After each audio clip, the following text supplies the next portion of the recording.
아닌가 하면 대박! 눈 뜨고 코베 간다는 말이 있지만 세상에 이걸 훔쳐가요. 세상에 손정혜 변호사님. 네, 부산에서 있었던 일입니다. 배달기사가 하는 행동 하나 보여드릴 텐데요. 네. 같이 보시겠습니다. 지금 배달기사가 지금 금은방을 가고요. 그리고 거기서 금은방에선 기금속이 있으니까 기금속을 고르게 되죠.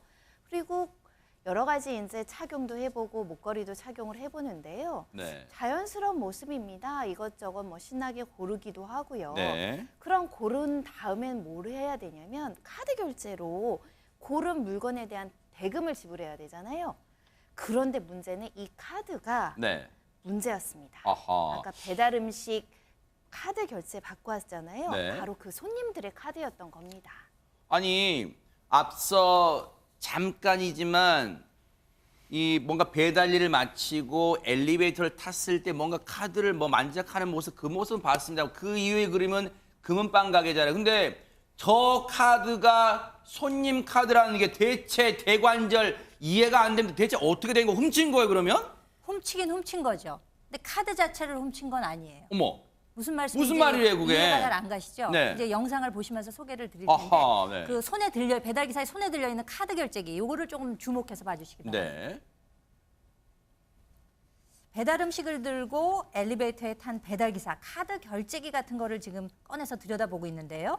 근데 이 검은 카드 결제기는 실제로는 불법 복제기라고 합니다. 어머. 잠시 후에 배달을 마친 배달 기사 손에 들려 있는 게 바로 진짜 카드 결제기라고 하는데요. 어머.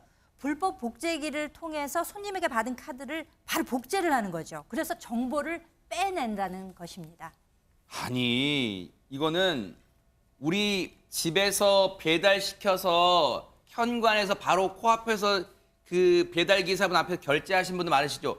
근데 그 짧은 순간에 저런 배달 기사가 카드 복제기를 갖고 있는지 알 턱이 있습니까? 박성배 변호사님. 이 배달기사 일당은 카드 결제기 외에 따로 복제기기를 들고 다녔습니다. 먼저 복제기기에 카드를 넣어서 결제를 시도하는 척하면서 정보를 빼낸 다음에 이 손님한테는 결제가 제대로 안 됐습니다라고 하면서 진짜 카드 결제기에 다시 카드를 넣어 결제하는 수법을 사용한 것입니다. 세상에. 이 경찰 배달기사가 카드 결제기를 2개 들고 다니는 모습을 수상하게 여긴 고객의 신고로 수사가 진행됐다고 하는데 고객의 눈썰미가 대단한 것 같습니다. 결국 이렇게 불법 복제한 카드기. 그러다 보니까 신민석 기자님 그 이후에 금은방 모습은 그러면 그 복제한 카드로 펑펑 쓴 거예요, 그러면? 네, 지금 경찰 수사 결과에 따르면 지난해 9월부터 12월 사이에 무려 34명의 신용카드를 이렇게 복제했는데요. 이렇게 복제한 카드를 가지고 그 1,700여만 원 상당의 결제를 했는데 뭐 34명 걸 다한 건 아니고 그중에 일부를 사용했다고 하는데 귀금속을 사거나 전자제품을 삽니다.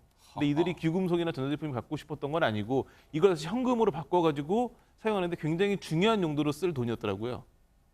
또 유흥비죠. 유흥비예요. 예상대로 혹시나 했지만 역시나 유흥비로 쓰려고 이런 큰 피해를 이 소비자들한테 손님들에게 입힌 거에 관련해서 대체 이 범행은 과연 한 사람만 저질렀을까요? 관련 얘기 들어보시고 이어가 보도록 하겠습니다.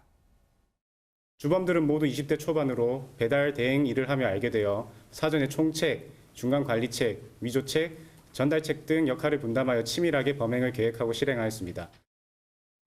아니 이런 범죄도 무슨 조직이 이렇게 엮인 거예요? 조직적으로 지금 움직이는 거예요? 이지윤 변호사님? 네, 방금 설명 들으셨다시피 그 총책과 중간관리책, 그다음에 전달책, 위조책 등 치밀하게 역할을 분담시켜서 아하. 범행을 저질렀던 이 배달기사 13명이 모두 검거되었는데요.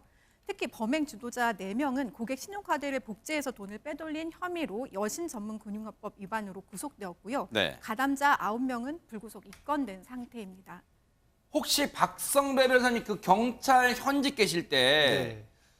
그때도 이런 카드 복제 사기 이런 범죄 이런 게 있었어요? 제가 한두 건은 다뤄본 적이 있는데 흔하진 않았습니다. 아하. 그만큼 쉽지 않은 범행 수법이고 이 사건처럼 작정하고 범행을 저지르면 피해를 막기도 상당히 어렵습니다. 네. 그렇지만 수법을 알고 있으면 의심스러운 정황 정도는 포착할 수 있는데 네. 이 신용카드에는 RC 칩과 이 두꺼운 검은 줄 마그네틱 부분이 있습니다. 둘 다 신용카드 정보를 포함하고 있는데 이 마그네틱 부분이 보안에 상당히 취약합니다. 반면에 RC 칩은 보안이 상당히 높아서 곧바로 RC 칩으로 카드 결제를 하면 이와 같은 일이 벌어질 가능성은 거의 없습니다. 먼저 RC 칩으로 결제하지 않고 마그네틱 부분을 긁어서 결제를 시도한 뒤에 기기를 바꿔서 다시 RC 칩으로 결제를 시도한다. 이때는 의심을 해봐야 겠습니다. 아하, 이럴 때는 좀 어쨌든 이 음식이 와서 반가운 마음에 음식만 쳐다보지 말고 꼭 결제기 2개 사용한지는 귀찮더라도 꼭 확인을 하셔야겠어요. 이런 피해를 막으려면요.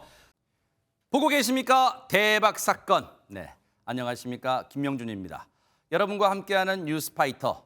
다양한 소식과 뉴스를 보고 싶으시면 화면 오른쪽을 꾹 눌러 구독해 주시길 바랍니다. TV로도 유튜브로도 여러분께 한 발 더 다가가겠습니다. MBN 뉴스와 뉴스파이터를 사랑해 주셔서 고맙습니다.